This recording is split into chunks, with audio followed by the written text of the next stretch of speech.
1 हप्त्यापूर्वी जे जे कागदपत्र दिलेले आहेत, मला खात्री आहे या मजूर याची चौकशी होत असताना त्या गुन्ह्याची हा गुन्हा सुद्धा लवकरात लवकर त्यांच्यावर दाखल करतील याची मला खात्री आहे आणि मी तसं पत्र देतो आहे.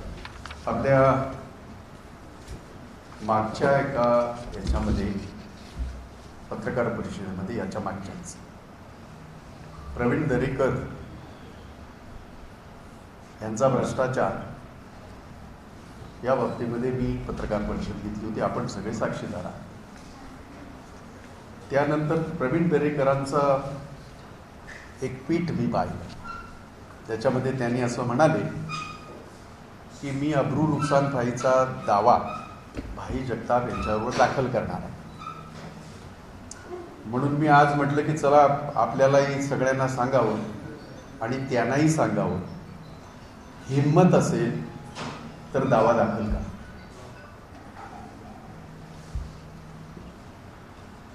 प्रवीण दरेकरांना मुंबई काँग्रेसचा अध्यक्ष म्हणून सुद्धा आणि भाई जगताप कामगार नेता म्हणून सुद्धा आव्हान आहे, हिम्मत असेल तर अब्रू नुकसान पाईचा दावा दाखल करा.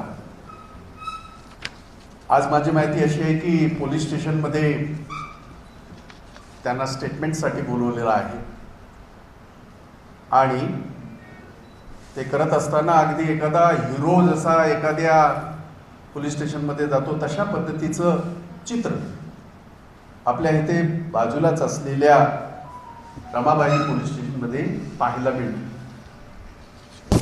मला मोठं आश्चर्य एका गोष्टीचं वाटतंय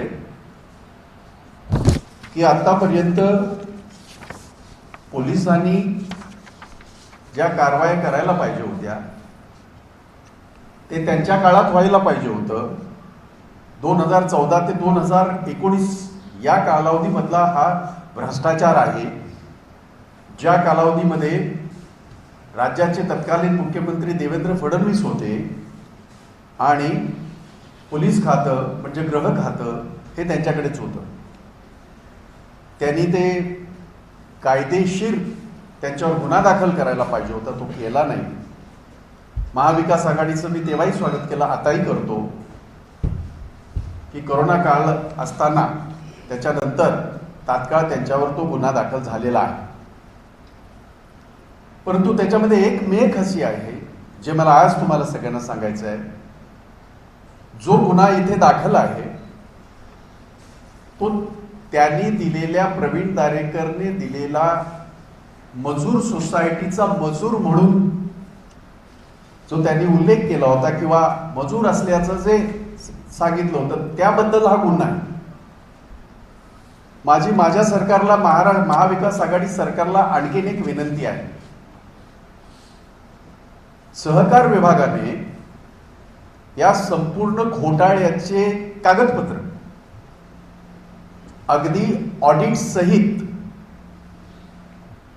याच पोलीस स्टेशनला दिलेला आहे. प्रवीण दरेकरवर हा दुसरा गुन्हा सुद्धा तात्काळ तो दाखल झाला पाहिजे असा माझा आग्रह आहे आणि अशी माझी मागणी आहे. कारण या 2000 कोटीच्या भ्रष्टाचारामध्ये ऑडिटने जे ऑडिट केलं गेलं त्या अधिकाऱ्यांनी स्वतः सगळी कागदपत्र आवश्यक असलेली ही दिलेली आहेत. त्यामुळे माझी माननीय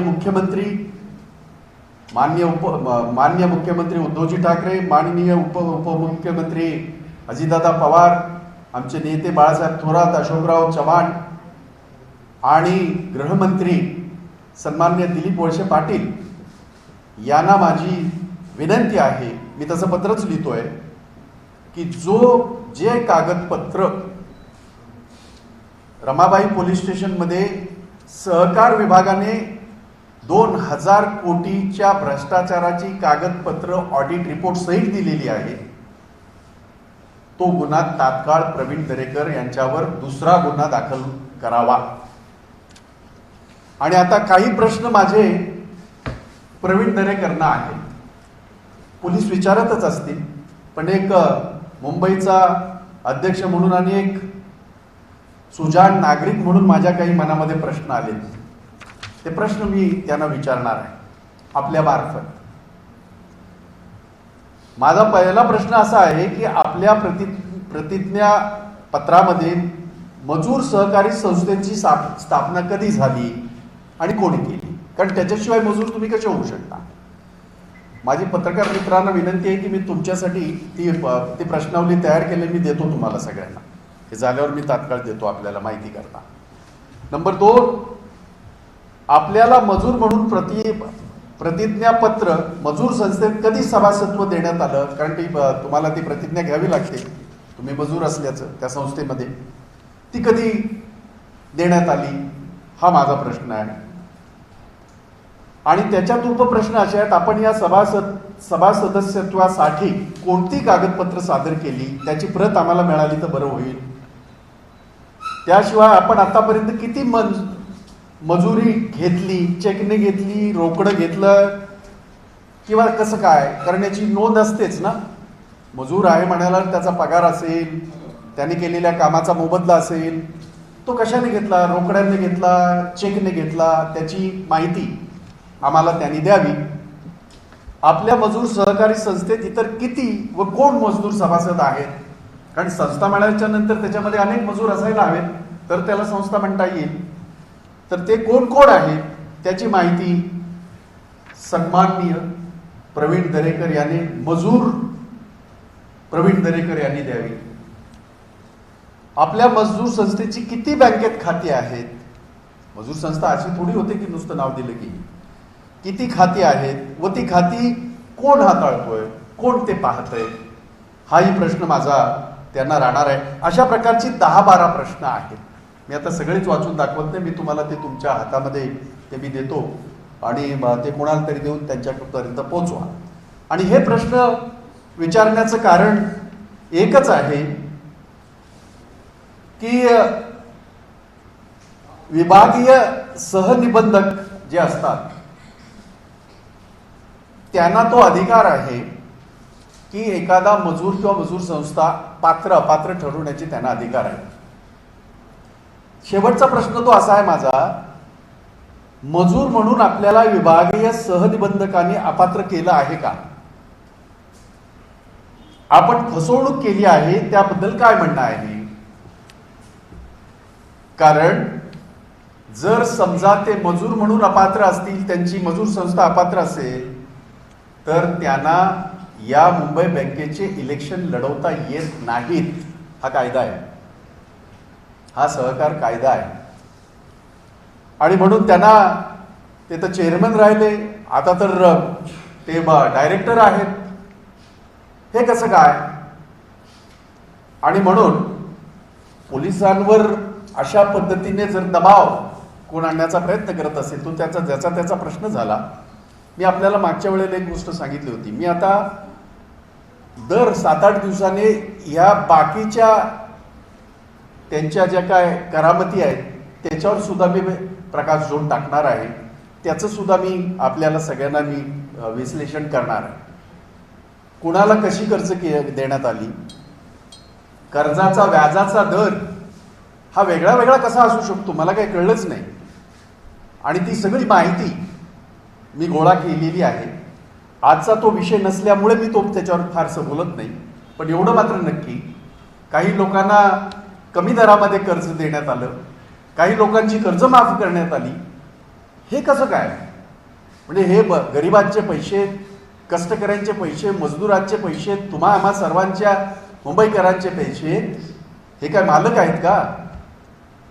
आणि म्हणून अतिशय गंभीर असा हा विषय आहे. आणि देशाची ईडी आणि IT कोणाकोणाच्या कसे मागे लागले ते तुम्हाला सगळ्यांना माहिती आहे. त्याबद्दल मी काही म्हणणार नाही. त्याच्यात काही तथ्य असेल तर त्यांनी शोधून काढावं. पण हे धडधडीत सत्य तुमच्या समोर दिलं असताना, आणि मागच्याही मी माझ्या पत्रकार परिषदेमध्ये ही मागणी केली होती, हे 2000 कोटीचा भ्रष्टाचार पैसे कोणाला गेले, त्याचे ट्रान्झॅक्शन कसे झाले, या बाबतीमध्ये ईडीने आणि आयटीने चौकशी करावी अशी मी मागणी केली होती. माझी माहिती अशी आहे, राज्याचे एक मंत्री कोल्हापूरचे काय त्यांचं नाव हसन मुश्रीफ यांच्या काहीतरी त्यांचे काही विषय असतील, त्यांच्या नातलगांचे काही विषय असतील, त्या बाबतीमध्ये किरीट सोमय्याने मागणी केल्यानंतर त्याच्यावर काही कारवाई तर झाली नाही, परंतु त्याचा आधार घेऊन सुमोटो कोर्टाने असं सांगितलंय, जी माझी माहिती आहे, की त्यांची चौकशी करा, त्यांची चौकशी करा. जे काही त्यांच्याकडे जर असं काय असेल, चुकीचं असेल, तर त्याच्यात सगळ्यांची चौकशी झाली पाहिजे, काय चुकीचं असेल. पण हे धडधडीत प्रवीण दरेकर नावाचा हा माणूस, जो स्वतःला मजूर समजतो, रंगारी म्हणून त्याचं ह्या डेझिग्नेशन आहे. आता किती चुना लावलाय, 2000 कोटीचा चुना गरिबांना सगळ्या लावलाय, ह्या बँकेला लावलाय. याची चौकशी करणार आहे की नाही आयटी आणि ईडी? आणि म्हणून माझ्या 3 मागण्या स्पष्टपणे मी आपल्यासमोर ठेवलेल्या आहेत. एक, सहकार विभागाने जी कागदपत्र याच पोलीस स्टेशनमध्ये, याच संदर्भामध्ये, या भ्रष्टाचाराच्या संदर्भामध्ये दिलेली आहेत, त्याच्या आधारे प्रवीण दरेकर यांच्यावर अनेक एक गुन्हा दाखल झाला पाहिजे सहकार विभागाचा. कारण आता जो गुन्ह्यामध्ये चौकशी चालली आहे ती मजूर म्हणून तो गुन्हा आहे, कारण त्याच्यामध्ये ॲफिडेव्हिट खोटं आहे. कारण त्यांचं दुसरं ॲफिडेव्हिट ते बिझनेसमन असल्याचं सांगितलं जात आहे. त्यामुळे त्याची चौकशी व्हावी आणि गुन्हा दाखल करावा सहकार विभागाने. नंबर 2, मी जे काय 12 प्रश्न विचारलेले आहेत त्याचं उत्तर मिळावं. नंबर 3, ज्या प्रकारे कोर्टाने आदेशित केलेला आहे की कुठल्याही भ्रष्टाचाराच्या प्रसंगी त्यांचा तो अधिकार आहे, ज्यांनी कुणी माहिती दिली असेल त्याच्या आधारे काय चौकशा होत असतील, कुण्या मंत्र्याच्या होत असतील किंवा कुठल्या नागरिकाच्या होत असतील तर त्या होऊ द्या. परंतु हे सगळं ही सगळी कागदपत्र जी सहकार विभागाची आहेत, चौकशी अंती आलेले हा निर्णय आहे. मी मागच्या वेळेला झाला, आज ते एवढी पुस्तकं घेऊन आलो नाही कारण तुम्ही बघितलेली आहेत. परत सारखं दाखवणं योग्य नाही. मी आता ते माझे सहकारी तेच विचार होतं, परत आणूया का पुस्तकं? म्हटलं परत आणण्यात काय अर्थ नाही, कारण आपल्याला प्रश्न विचारायचे आहेत. आणि म्हणून यांची चौकशी ही आयटी मार्फत आणि ईडी मार्फत व्हावी ही माझी मागणी आहे. महाराष्ट्र शासनाचे मुख्यमंत्री उद्धवजी ठाकरे, महाराष्ट्र शासनाला माझी विनंती आहे, सहकार विभागाने दिलेली माहिती ती गृहीत धरून प्रवीण दरेकर यांच्यावर सहकार विभागाचा दुसरा गुन्हा आणखीन दाखल व्हावा अशा पद्धतीची मी मागणी करत आहे.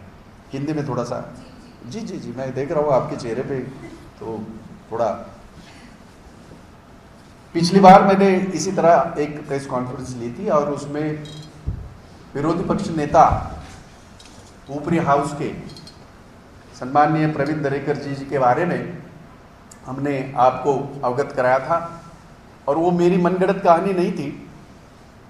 जो सरकारी दस्तावेज है, जो सहकार विभाग ने जो ऑडिट किया है, उसके रिपोर्ट्स के आधार पे मैंने कहा था कि उनके ऊपर गुनाह दाखिल होना चाहिए. तो जो हुआ था, मैंने उसमें कुछ दफ़ा और करे थे, वो जो उसमें है उस गुनाह में मैंने देखा. उसके बाद 420 के अलावा और भी बाकी सारे हैं. उस बारे में उन्होंने कुछ ट्वीट किया था या पत्रकार परिषद भी ली थी और उन्होंने कहा था कि भाई जगताप के ऊपर हम अब्रू नुकसान पाई का, मानहानि का दावा दाखिल करते. तो मैं उन्हें आह्वान देना चाहता हूं, प्रवीण दरेकर जी को, आप में हिम्मत है तो आप मानहानि का दावा दाखिल करिए. और उसके साथ साथ मैं ये भी बताना चाहता हूं अभी जो गुना दाखिल है वो मजदूर करके उस डेफिनेशन को लेके है। उसके बारे में मेरे दिमाग में ये 10-12 सवाल है जो मैं आपको सर्कुलेट कर रहा हूं।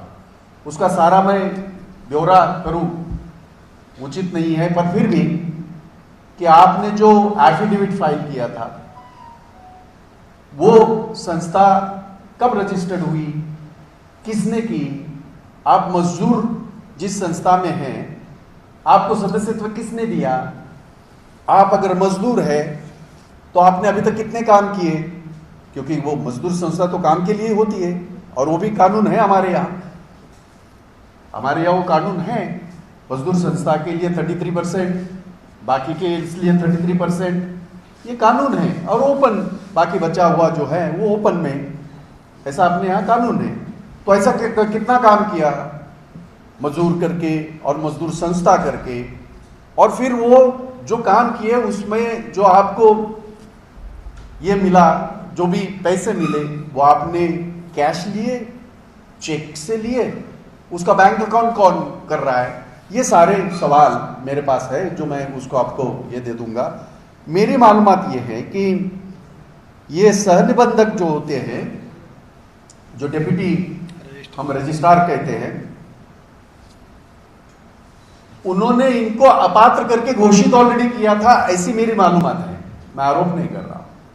अगर ये बात सही है तो वो चुनाव कैसे लड़ सकते हैं, वो उस बैंक का डायरेक्टर कैसे बन सकते हैं, वो तो चेयरमैन रहे। ये घोटाला तो उसी दौरान 2014 से 2019 तक, जब इस प्रदेश के मुख्यमंत्री देवेंद्र फडणवीस हुआ करते थे, तब का है फडणवीस। माझ्या तोंडात फडणवीस बसल्या तर काय त्याला माझा इलाज नाही, त्यांनी अब्रू नुकसान पाहिजे दावा दाखल करावा, वाट बघतोय। तो पुलिस डिपार्टमेंट उनके पास था, खुद मुख्यमंत्री थे, उन्होंने केस दायर नहीं किया, महाविकास आघाड़ी ने किया। मैंने पिछले इसमें उनका स्वागत किया, पर एक केस और कोऑपरेटिव विभाग की है। कोऑपरेटिव विभाग ने जिन्होंने ये सारी तहकीकात की, जिन्होंने सारी इंक्वायरी की और जिसमें ये दोषी पाए गए, वो पूरा कागजात सहकार विभाग ने उसी पुलिस स्टेशन में दिया है। तो सहकार विभाग के माध्यम से दूसरा एफआईआर ये उनके ऊपर लागू होता है। वो महाराष्ट्र सरकार के हमारे मुख्यमंत्री आदरणीय उद्धव जी ठाकरे, उप मुख्यमंत्री अजितदादा पवार, कांग्रेस के हमारे नेता सम्माननीय बाला साहब थोरात और अशोकराव चौहान जी को मैं विनती करता हूं कि वो गुना तत्काल उनके ऊपर दाखिल हो जाए। मैं ये खत भी लिख रहा हूं उनको इसके बारे में। तो ये संक्षिप्त में ये सारी चीजें हैं। मैंने एक बात और भी कही थी और जो मैं करने जा रहा हूं अगले हफ्ते से, अब यह भी देखा जाएगा इनके कार्यकाल के दौरान किसको किसको किनको किन लोगों को ये कर्ज दिए गए। मेरी मालूमात ये है कुछ लोगों को जो कर्ज दिए उनका जो ब्याज इंटरेस्ट रेट कम रहा है, किसका ज्यादा रहा है, ऐसा तो होता नहीं। हालांकि ऐसा तो मैंने नहीं सुना कभी। तो ये किसके आधार पे और किसके कहने से या किसके अधिकार क्षेत्र में ये हुआ है, उसकी भी मालूमात हमें चाहिए। और मैं आपको मालूमात करके दूंगा आगे चल के इन्होंने किसको किसको किन किन लोगों को कर्ज दिया और आज हालात क्या है उस कर्ज की, और किन किन लोगों को इन्होंने कम इंटरेस्ट रेट से कर्ज दिया, किन लोगों का कर्जा माफ किया। ये होते कौन है, कर्जा माफ करने वाले ये होते कौन है, तो उसके बारे में मैं अगले मेरे इसमें आपका प्रेस कॉन्फ्रेंस में मैं आपको सबको बता दूंगा, अवगत कराऊंगा। तो ये बात ओवरऑल आज के लिए है। एक मुद्दा और है जो मैं बताना चाहता हूं और वो बहुत ही जरूरी है, मेरी विनती है आप सारे लोगों से, इससे थोड़ा उजागर कर दीजिए। यूक्रेन में जो युद्ध हुआ और वहां से जो स्टूडेंट आए ऑपरेशन गंगा आपने सुना होगा, वो नाम तो ऐसे ही होते हैं। वहां हजारों लोग अभी भी 100-150 वैसे ही बच्चे अभी भी उधर ही है, यानी बॉर्डर पे, 4 बॉर्डर पे अभी भी बच्चे हैं और उनकी हालत तो बहुत ही बुरी है। हमने तो यहाँ से, आपने शायद आप थे मेरे साथ, हमने यहाँ से डायरेक्ट उनसे कांटेक्ट किया था और उनकी हालत उन्होंने बयां की। इनकी सबसे बड़ी प्रॉब्लम यह है इन बच्चों की, किसी ने 4 साल कंप्लीट किए, किसी ने 5 साल कंप्लीट किया है और उनका वहां उनके प्रैक्टिकल बाकी है। अगर ये प्रैक्टिकल नहीं होंगे तो उनका पूरा ये जो किया कराया सारा बर्बाद हो जाएगा। मुझे याद है देश के प्रधानमंत्री जी ने और देश के मंत्री महोदय ने प्लेन में जाके जो कुछ ड्रामेबाजी की और जो कुछ वहाँ बड़ा फोटो सेशन, और वो आपने भी दिखाया, बहुत अच्छी बात है, बढ़िया है, कोई बात नहीं, उसमें हमें कोई सरोकार नहीं। लाखों लोगों को जब गल्फ से लाए थे तभी तो ऐसा नहीं हुआ था।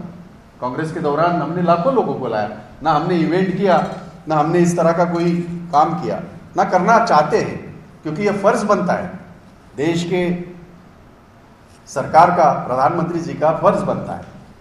तो मुझे याद है ये बच्चे जब आए थे तब ये पूछा गया, हाउ इज द जोश? जोश तो बढ़िया था, और तभी ये कहा गया था अगर इन बच्चों के, वो जो वहां के यूनिवर्सिटीज है, वो अगर नो ऑब्जेक्शन देते हैं तो इनको यहां मदद की जाएगी हिंदुस्तान में, अपने देश में, ये कहा गया था और वो अच्छा निर्णय था। अभी तक ऐसा कुछ भी नहीं हुआ। वो बच्चों के ये जो है एक डेलीगेशन मुझे कल आके मिला, और खास करके वो चाइना से आए हुए बच्चे भाग के आए हुए थे, भाग के मतलब उसी डर से, सारे डर से, और उनके 4-4, 5-5 साल उन लोगों ने वहाँ उन यूनिवर्सिटी में उन्होंने ऑलरेडी स्टडी की है, उनके प्रैक्टिकल्स बाकी है, जो इन्होंने कहा था कि हम करवा देंगे, अभी तक नहीं किए हैं, क्योंकि ये पॉलिसी निर्णय है। ये केंद्र सरकार जब लेगी तब राज्य सरकार उसमें कर सकता है, राज्य सरकार अपने आप ये निर्णय नहीं ले सकता है, क्योंकि ये शिक्षा से जुड़ा हुआ पॉलिसी निर्णय है जो उस वक्त कहा गया था, और स्वयं देश के प्रधानमंत्री नरेंद्र जी मोदी जी ने कहा था कि इन बच्चों का नुकसान नहीं होगा। वो सारे यूनिवर्सिटी का नो ऑब्जेक्शन आया हुआ है, वो सारे यूनिवर्सिटी कह रहे अगर उनका नुकसान होता है तो आप उनको आगे मदद कर सकते, लेकिन अभी तक, अब कितने दिन हुए, कितने महीने हुए, अभी तक नहीं हुआ। मैं चाहता हूं कि इस बात को भी थोड़ा सा आप अगर उजागर करें तो बेहतर होगा। देश का भविष्य है, हमारे बच्चे हैं, किसी का भाई हो सकता है, किसी की बहन हो सकती है, और उन बड़े तकलीफ में है, बहुत बड़े तकलीफ में। धन्यवाद, thank you. Medical education ministry आपके कोटे में है, महाराष्ट्र के भीतर। अमित ने कहा था कि जब भी बच्चे अगर पढ़ना चाहेंगे, जब तक वहाँ सिचुएशन ठीक नहीं हो रही है, तब तक महाराष्ट्र के मेडिकल एजुकेशन डिपार्टमेंट से बातचीत करके, वहाँ से यूनिवर्सिटी से सिलेबस शेयर करके, और इन बच्चों को पढ़ाई नुकसान न हो, इसके लिए महाराष्ट्र सरकार कोशिश करेगी। क्या उससे रिलेटेड आप अपने मिनिस्टर से या महाराष्ट्र सरकार से भी अपेक्षा रखते हैं कि तब तक सारी चीजें यहाँ पर भी प्रोवाइड की जाए महाराष्ट्र के बच्चों को? आप तो वरिष्ठ पत्रकार रहे, आपको पता है कि शिक्षा के बारे में हो या बाकी, ये सारा सेंट्रल को ये होता है। जब तक ये पॉलिसी निर्णय नहीं होता, अगर ऐसा हुआ तो हर राज्य अपने अपने तरीके से काम करेगा, ऐसा नहीं होता। आप भी बेहतर जानते हैं, ये बात बिल्कुल सही है, क्योंकि जब बच्चे आए थे, मैंने अमित देशमुख जी से मैंने भी बात की थी, और तब उन्होंने यही कहा, जब तक हमें वहाँ से कुछ ये नहीं आता, डायरेक्शंस नहीं आती, दे कैन नॉट डू दिस। तो ये फर्ज बनता है, जिस प्रदेश के बच्चे हो, चाहे गुजरात के हो, चाहे महाराष्ट्र के हो, चाहे यूपी के हो, जहाँ से भी बच्चे हो, उन बच्चों का नुकसान ना हो। और ये कहा गया था, उसके ऊपर इवेंट किया गया था, तो भाई कोई निर्णय ले लो ना। आपकी जिम्मेदारी तो इतनी है कि आप पॉलिसी निर्णय ले लीजिए और वो राज्य को आप सौंप दे दीजिएगा। मेरे ख्याल से अगर ऐसा निर्णय होता है तो महाराष्ट्र सरकार जरूर इन बच्चों की मदद करेगा। और कुछ? Thank you.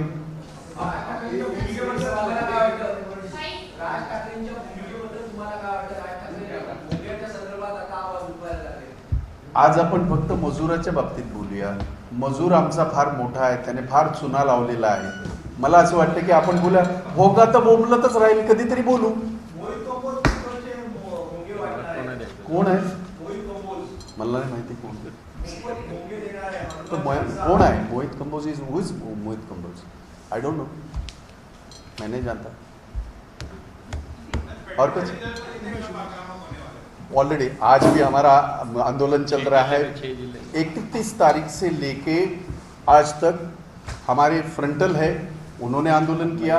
हमारे सेल से उन्होंने आंदोलन किया. आज महिला भी कर रही है, आज हमारा एसी डिपार्टमेंट भी कर रहा है. और 6 तारीख को, गुड दैट आपने पूछा. नहीं, I wanted to make you aware. Hi बरं झालं. आप लोगों को मैं बता भी दूं, 6 तारीख को 6 तारीख को हम लोग 11 बजे दादर स्टेशन पे हम दादर ईस्ट की बात कर रहा हूँ. स्वामीनारायण मतलब उधर ही जगह है, वेस्ट में तो जगह नहीं है, उधर तो बड़ी दिक्कत है. तो वहाँ 6 तारीख को मुंबई कांग्रेस बड़े पैमाने में आंदोलन कर रही है इस महंगाई के खिलाफ. पेट्रोल डीजल के जो भाव बढ़ रहे हैं उसके खिलाफ. स्मृति ईरानी ने जब उसको हाथ लगाया था तभी वो 400 रुपये पे था, फिर 500 हो गया, फिर 600 हो गया. आज स्मृति ईरानी की भी प्रगति उसी तरह ही हुई है. अच्छी बात है. तो 1000 तक का वो सारा नज़ारा आप देखिएगा और दिखाइएगा. ये मेरी आपसे विनती है, क्योंकि इसके खिलाफ हाँ तू बोलल्याशिवाय मला पूर्ण नाही होणार. पेट्रोलच आपल्या सगळ्यांना एक माहिती आहे, 5 राज्याच्या जेव्हा निवडणुका होत्या तेव्हा पेट्रोल आपलं वाढलं नव्हतं, नाही का? आम्ही सारखं बोलतोय रोज 80 पैशाने वाढतं. रोज 80 पैशाने आणि दररोज 80 नाही, त्या 1 रुपयाने पण वाढतंय, 80 पैशाने वाढतंय. 14 दिवस झाले. आणि 14 दिवस झाले. ते 1 दिवस नाही, लगातार 14 दिवस दररोज त्याच्यामध्ये 50 पैशापासून 1 रुपयापर्यंतची वाढ होते. वेगळ्या वेगळ्या राज्यात वेगवेगळं आहे, कारण तिथलं टॅक्सेशनचं वेगळं हे असल्या कारणे साचा. आणि म्हणून मला या बाबतीमध्ये याच्या विरोधामध्ये 31 तारखेपासून महाराष्ट्रामध्ये आम्ही आंदोलन सुरू केलेलं आहे. 31 तारीख मुंबईमध्ये, मी मुंबईचं म्हणतो, महाराष्ट्रात तर आहेच आहे मुंबईचं. मुंबईमध्ये आमच्या ज्या फ्रंटल आहेत त्यांनी 31 तारखेला सगळ्यांनी आंदोलनं केली. 1 तारखेपासून 1, 2, 3 आमच्या महिला काँग्रेस आहे, आमचे सेल्स आहेत. आज सुद्धा महिला काँग्रेस, आणखीन आमचं एस सी डिपार्टमेंट आज का मलबार हिलला सुद्धा झालं आणि कलेक्टर ऑफिस बांद्र्याला सुद्धा आता आंदोलन आता चालू आहे. घाटकोपरला आता आंदोलन चालू आहे. 6 तारखेला बोरिवलीमध्ये महिला काँग्रेसचं बोरिवलीमध्ये झालं. 6 तारखेला वार कुठला आहे? बुधवारी 6 तारखेला आम्ही दादर ईस्टला स्टेशनला या सरकारच्या विरोधामध्ये, या भाववाढीच्या विरोधामध्ये, या महागाईच्या विरोधामध्ये, या पेट्रोल आणि डिझेलच्या आणि गॅसच्या किमतीच्या बाबतीमध्ये आम्ही आंदोलन करणार आहोत सकाळी 11 वाजता. तर आपल्या सगळ्यांना पत्र तर येईलच, पण आजच माहिती घेतो.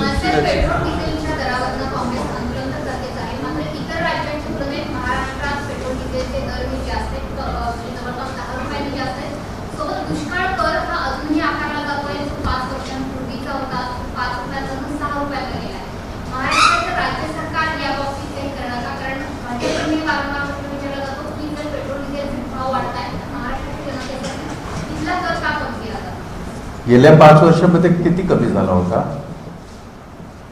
कर तर तेव्हापासूनचाच होता ना. ज्याला कर नाही त्याला डर कशाला? आम्ही एकच प्रश्न आमचा नेहमीच राहिला, प्रत्येक राज्याच्या याच्या कराच्या ज्या रचना आहेत त्या प्रत्येक राज्याच्या वेगळ्या आहेतच, परंतु त्या काय आता महाविकास आघाडी आले तेव्हा झाला का? तर त्याचं उत्तर नाही असं आहे. आणि म्हणून त्या काळामध्ये सुद्धा जे काय झालं आणि कोरोनाच्या पार्श्वभूमीवर जे काम महाराष्ट्र विकास आघाडीने केले या राज्यामध्ये, अगदी लसीकरणापासून सगळं, अगदी इन्फ्रास्ट्रक्चर याचा असेल, मग हॉस्पिटल्स असतील किंवा मोठे जम्बो कोविड सेंटर्स असतील, महाराष्ट्रासारखी सोय किंवा सुविधा कुठल्याही राज्यामध्ये झाल्या नाहीत, गुजरातमध्ये सुद्धा झाल्या नाहीत, UPचा तर विषय सोडून द्या. आणि म्हणून मला असं वाटतं की एक डिझास्टर, एक पॅन्डेमिकचा अर्थ सगळं जग त्याच्याशी झगडत आहे. आजही अजूनसुद्धा आपण मोकळे नाही झालो, जग मोकळं नाही झालं. पण तरीसुद्धा मी एवढंच सांगेन की या बाबतीमध्ये केंद्राने निर्णय घेणं आवश्यक आहे. कारण केंद्राचा हा खऱ्या अर्थाने हा विषय आहे. आजपर्यंत असं कधीही झालं नाही. ठराविक राज्यांचा काही काळ निवडणुकीचा काळ सोडला तर तेवढ्या काळात त्यांनी केलं. मध्य प्रदेशमध्ये केलं, मला माहिती आहे. कर्नाटकामध्ये सुद्धा अशी सुरसुरी सोडली आणि आतापर्यंत तसंच आहे. त्यामुळे आम्हाला असलं काही करायचं नाही. आम्हाला एवढं नक्की करायचं आहे की हा केंद्राचा प्रश्न आहे. केंद्राने याच्यावर निर्णय घेणं आवश्यक आहे.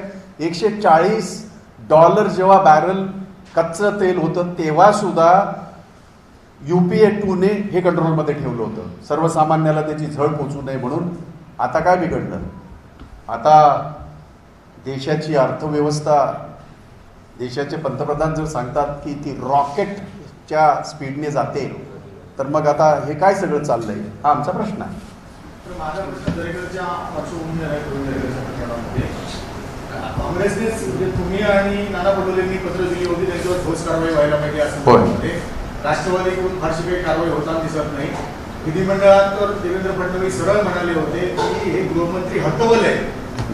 तर ही हतबलता दरेकरांच्या तपासाच्या आड येणार का? आणि ती आड येत असेल तर काँग्रेस म्हणून तुम्ही ठोस काही कारवाई करणार का? मी आता आपण थोडं उशिरा आलात, पण मी त्याच्या अगोदरच मागणी केली की सहकार विभागाने ज्या कागदपत्र या पोलीस स्टेशनला जे दिलेले आहेत आणि त्यांनी विनंती केली की त्याच्यावर हे करा, केस दाखल करा, ती घ्यावी अशी मी मागणीच केली आहे. पत्र मी परत एकदा मुख्यमंत्र्यांना आणि आमचे गृहमंत्र्यांना लिहितोय.